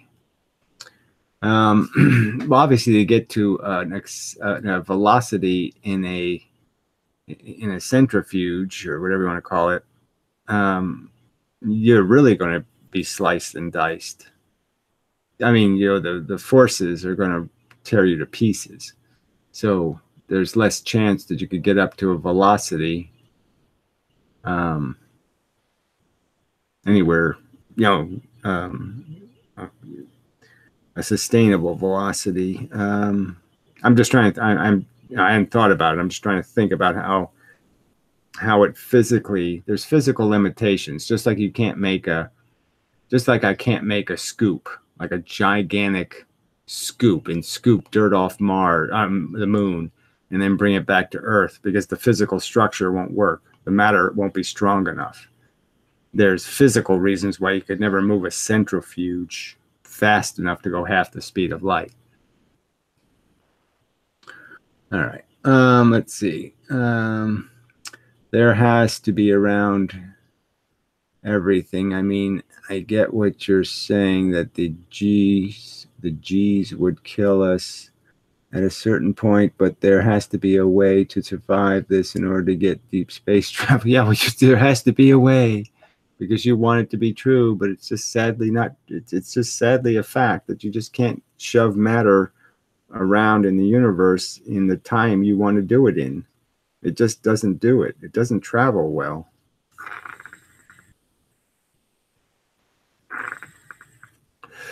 I think I pretty clearly said consciousness is an emergent property. I mean, I said it pretty explicitly, didn't I? I used it as an example. I said, yes, consciousness is an example of an emergent property. The small universe doesn't have it. The big universe does. The bigger universe. I mean, damn.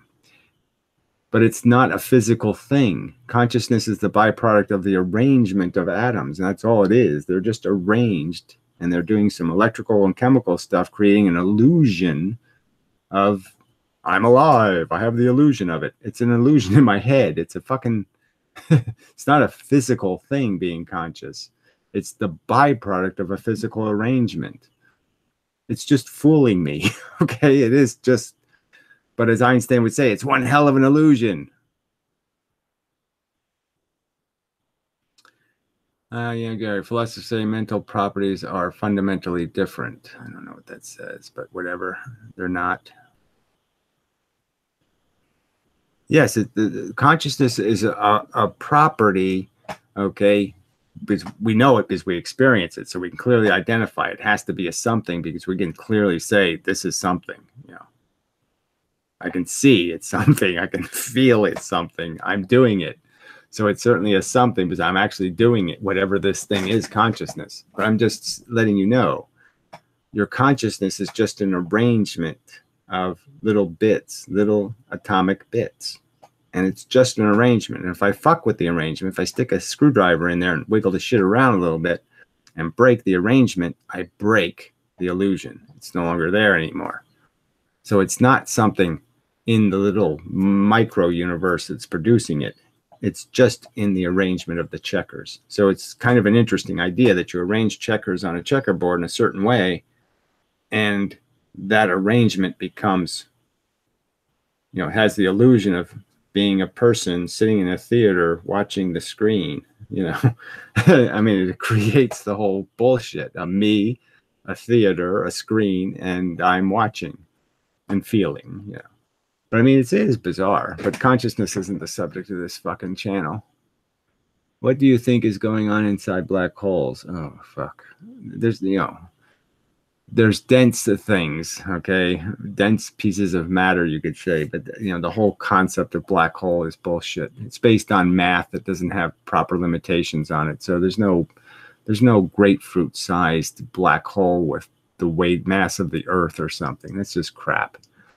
Only gravity exists. What happens to strong, weak, and electromagnetic forces? So again, you say only gravity exists. How do you know only gravity exists? No, there's real particles inside of the black hole. There's not just gravity isn't created by nothing. It's created by something. Oh, fuck. In a way, you are the eye of the atom. Well, that's kind of poetically weird. But are you really moving super fast through space? But are we already moving? Well, we're moving, but we're not moving super fast would be my argument. But some of the movements are in opposite directions.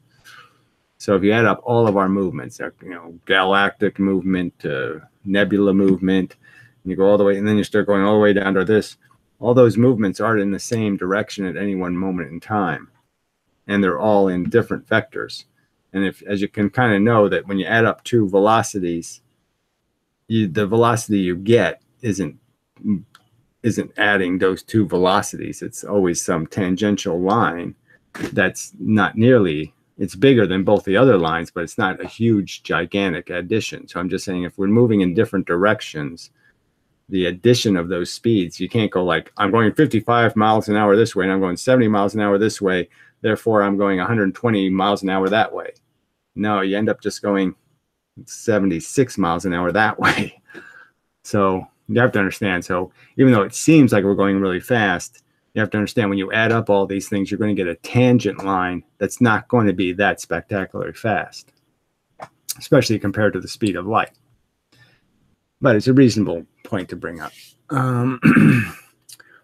All right, spinning on the planet around the sun through the galaxy. Yes, I know all that stuff.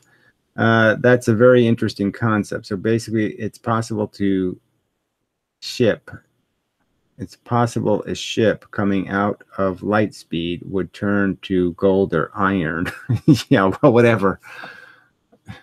Decelerating is going to be just as bad as accelerating.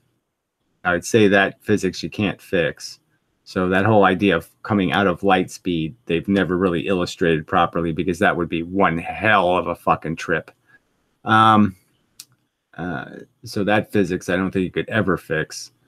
But no, you'd already be gold when you were going light speed. You'd already have been turned into elemental atoms.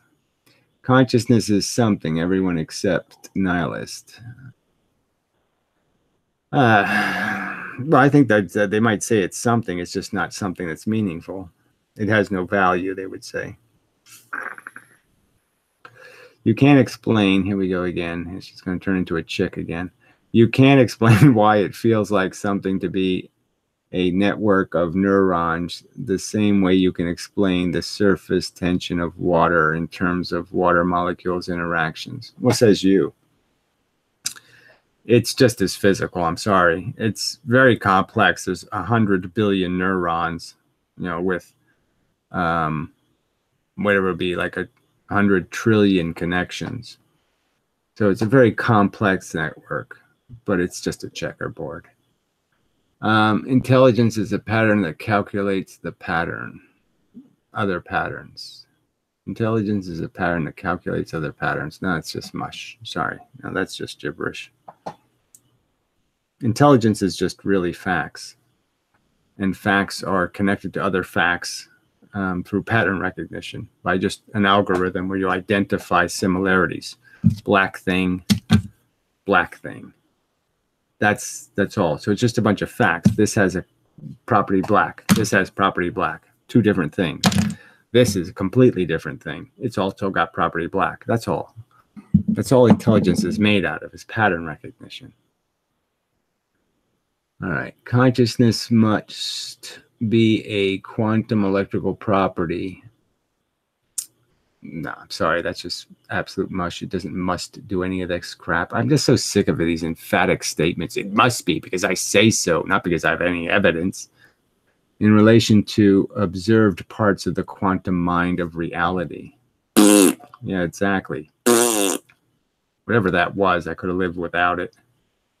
There's complex interactions between electrons. I don't know the specifics of needing quantum or quantum biology outside of that. Well, again, I just have no interest in this woo. None of it's proven. It's just a bunch of assertions. There's no quantum necessary for anything. So this is all just such a pile of crap. All right. You know, there's complex interactions between electrons. Even that statement itself, I'm demonstrating to be wrong in the sense I'm, you know, saying there's what evidence of complexity is there? There's pressure between electrons, voltage. That's it. That's all there is between electrons. At the beginning of the universe, carbon was imbued, oh dear, with 4 valence electrons. It's just adding, okay? The universe clearly just evolved the heavier elements.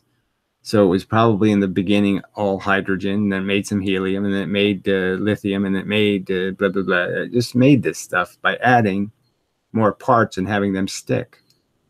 I don't think it's any more complicated than that. They just evolved. Let's see. Carbon 4. Were carbon-based life forms always latent within the programming of carbon? No, I don't. It's carbon-based, but still dependent on amino acid-based fucking DNA molecule. So whatever. And if we add up all now concept, and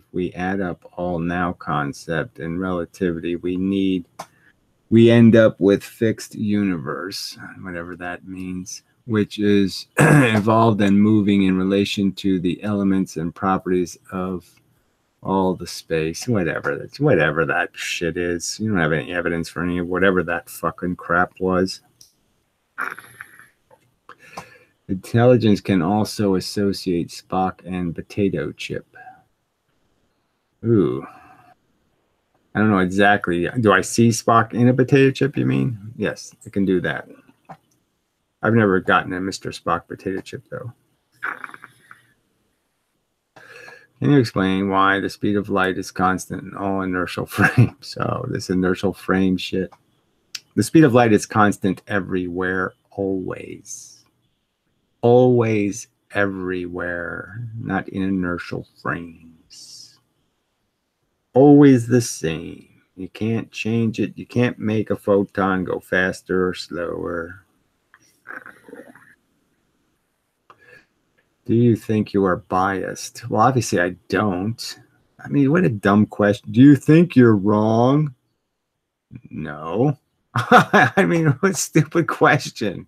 I wouldn't be doing this if I thought I was wrong. Oh, so fucking dumb.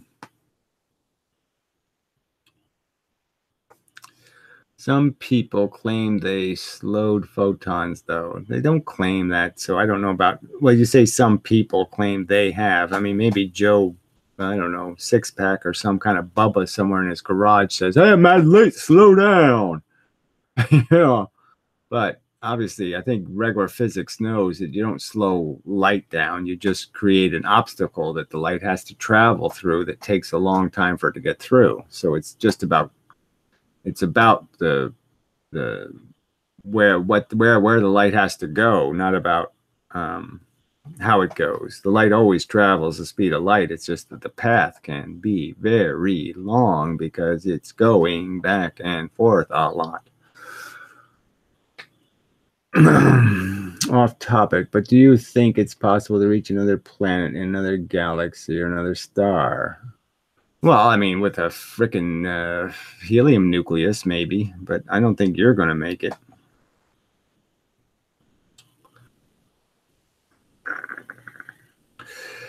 If I think I'm biased, okay, that's the same thing as saying I'm talking out of my ass. Or I'm talking without having any reason to believe I'm correct. I'm just saying if I know I'm biased, wouldn't that mean I'd have to know I was incorrect or potentially incorrect, and what I was doing is completely stupid? So wouldn't you think if I thought I was biased, wouldn't that make me a liar or something? I mean, you're just not thinking it through. So I'm just saying, quite obviously, I don't think I've made any logical errors. And talking from a position of bias would be making an error. Oh, fuck. How do you explain the results of the double slit? Oh, well, I've already done that in videos, so just, go watch my videos. I mean, I've explained it 7 million times. The pattern is an angle. The angle is created when photons hit electrons. Electrons move when you hit them. The electron moves back at a different angle. That's why the photon leaves at a different angle. If a photon hits more electrons, it bends more degrees. That's simple, not complicated at all. If he taught high school physics, he could demo the Tesla orb. Why would I bother with that shit? All show, no substance. Yes, you're right. Physics deals with observable facts, but if we state that the quantum field is there, we have a building block, our underlying reality, in which all energy is located or relocated. Well, whatever that even means. Energy doesn't get relocated. That's the whole point of the speed of light and the whole thing. Force has to move. It takes time to move. It doesn't just relocate. In relationship to more tangible and observable or concrete manifestations, all must be related to all else. Whatever. Look, take this somewhere else, Mr. Religion. This is so uninteresting.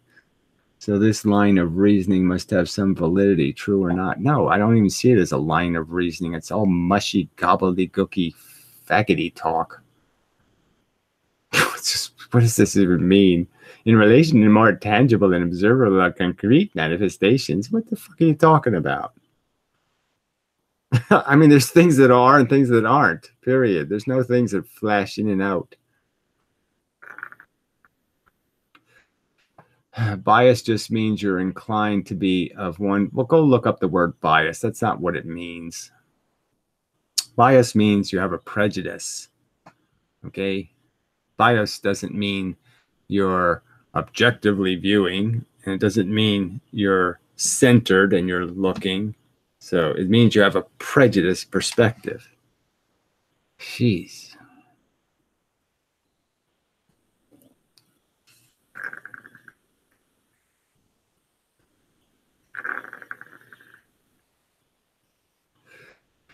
And not to forget, I love your effort and input, and thus you. Whatever. Again, these questions are just so obnoxiously useless. I mean, I make arguments, and then people have to talk about bias, like there's some relevance to the arguments. What's the point? Well, again, you say they had biases. They had reasoning. Einstein explained his reasoning. He called it spooky action. He, pointed out how this all sounds like crap. It sounds like he made that up. It wasn't a bias. Einstein wasn't biased. He was just saying, well, what's the evidence? I mean, even though he didn't have to have any evidence for his stupid bent space. So in that sense, he was a hypocrite.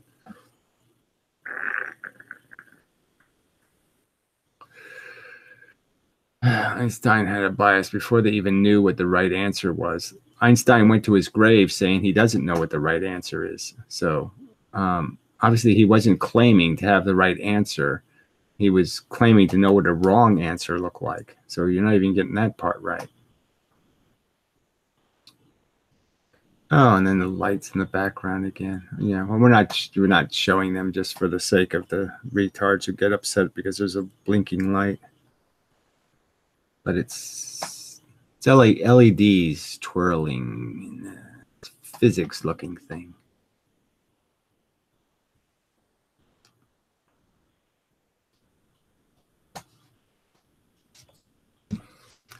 It would be nice to be if I could just, if there was some way you could just make a pill, and the person takes the pill, and then they've seen all the older videos, and then they know, oh, that's what the light thing is. Yeah, you really can't see it in this too much light, so you can't see it.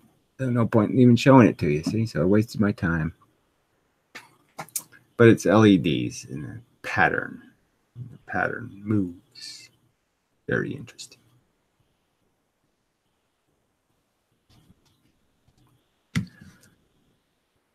All right, where were we? What do you think happens before the... Oh, okay, we're not doing that either. Waste of time. What do you think happened before the Big Bang? What do you think happened a million, trillion, zillion years ago? What do you think happened? What do you think will happen 7 zillion, quadrillion years from now? Fuck you. Well, string theory is silly. I mean, the way that they describe it, oh, it's like the strings all vibrate and it's an orchestra of love. La, la, la, la, la, la, la. I mean, it's just such a pile of shit. I mean, it's just this push-pull argument again, right? So you have the simple answer from where did the tension... See, the string theory is right in the sense it's actually creating tension, which is the thing you need to create. But it's this whole push-pull argument. The simple answer is the force comes from the outside, and they're making the force on the inside. You know, it's just so stupid.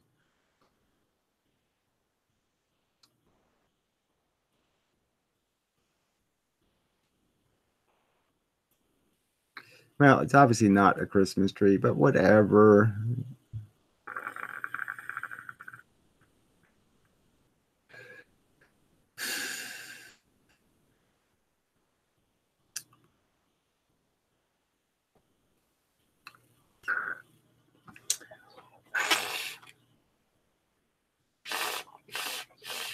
I actually do have a fiber optic Christmas tree that's quite nice, but I haven't had it on for a while.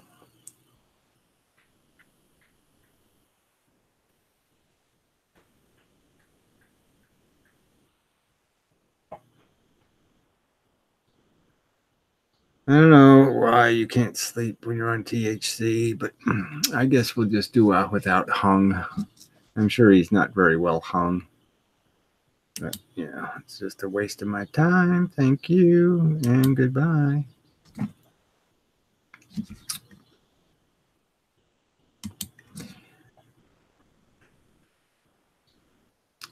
Is the expression and heat death great freeze theory of end of the universe valid, or is there something else? So again, people just don't want to stay anywhere near the subject.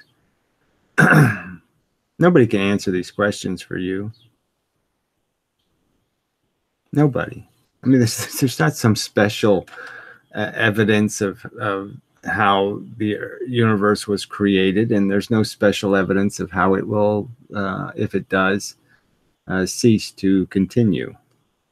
Clearly, there's some theories you can have about the fact that if a photon bounces off me and goes into space and never hits anything, that somehow that photon is lost forever, right? And the energy is lost forever. So the universe has to get colder because there's a lot of photons flying out of the universe and they're never coming back.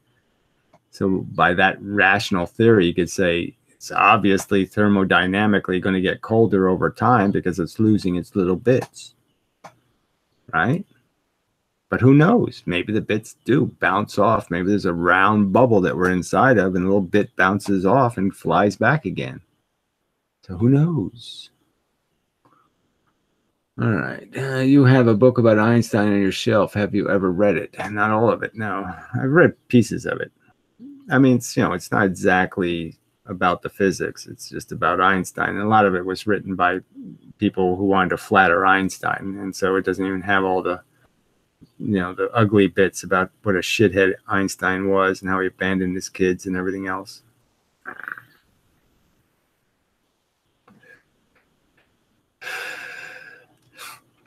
You can't, shield yourself from the force bits. I mean, clearly you can reflect or absorb depending on what kind of, you surround yourself with protons and they'll deflect the electron force.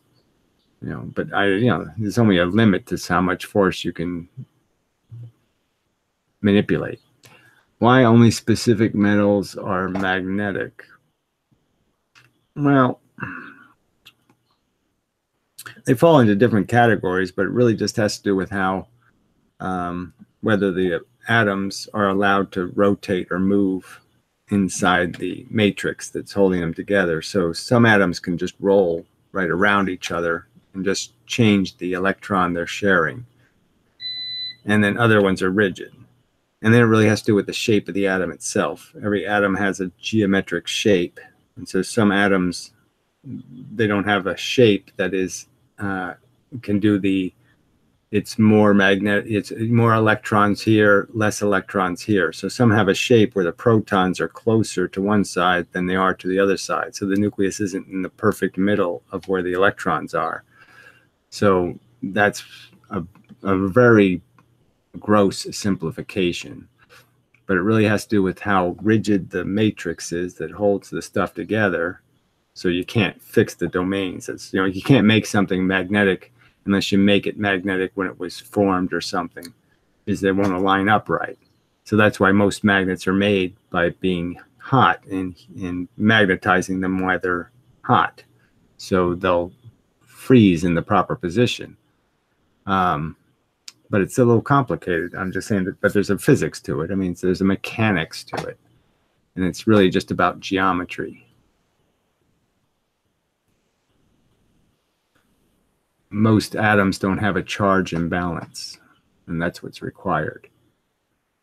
Let's see. Only specific metals are magnetic. Why is there something as opposed to nothing? Well, stupid question. Is there anything in your understanding of physics that could change the way we as humans observe our physical reality? You understand? Okay, so I've been asked this before. I don't know. Who knows? Frankly, if you understand the model correctly and you understand the geometry correctly, then maybe you could understand, hey, you know what? If you just knock this thing out, it'll cause a huge chain reaction. It'll blow up the whole universe. So in a way, yes, my physics could lead to where I get to pull the thread and the whole universe unravels, which would be really cool. Would you agree that matter and energy are light slowed down and trapped? Would you agree that matter is energy or light? It's not slowed down. It's trapped. I've pointed out how it's trapped 7 million times. I mean, it's one of the arguments I've made more than any other argument. I have videos, there's a couple of overview videos. So if you go to my channel page, there's playlists, and there's one called overviews and there's one called questions. Those are good videos. Watch those. But I mean, fuck, I've been over this so many times. But you can't slow down light or any force. All the forces go the speed of light. No matter where they are, they're still moving the speed of light.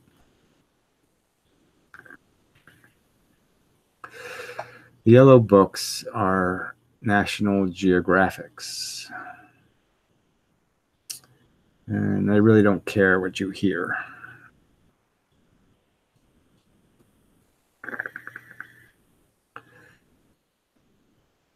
I don't think there's a microwave beeping, actually. No, I don't think there is.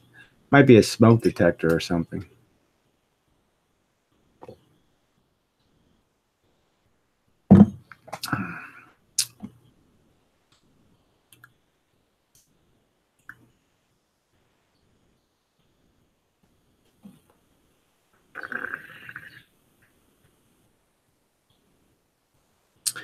I don't know how many hours I've been doing this. I guess I'm a bit tired. I got a creak in my neck. A crick in my neck or something like that. Oh, and there's a little bit of sun outside, so maybe I'll put my plants out. So it's just going to rain all week.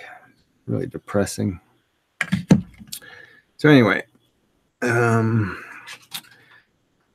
yes, enough done. 2 hours. Ooh, that's a lot. Ugh. I don't know why I was sitting wrong, but this whole hunching over thing is a bad habit. All right, anyway, so till the next time and such, appreciate the participation. Sort of a 50-50 room, in my opinion. A lot of useless questions in the last hour, I would say, but neither one of us are getting paid. So it is what it is. So till it be the next time, and the such, and the so forth, and the whatnot. And yeah, that'll do. Pretty much. Likewise, something reasonable for all of you. Have a tolerable day. It's the best you can hope for, right?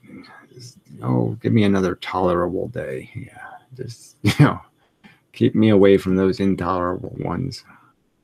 Anyway, let's see. One more question. Do the force bits put angular force on the photon? No, photons are force. The force doesn't interact with force. Force can never hit a photon. A photon is force.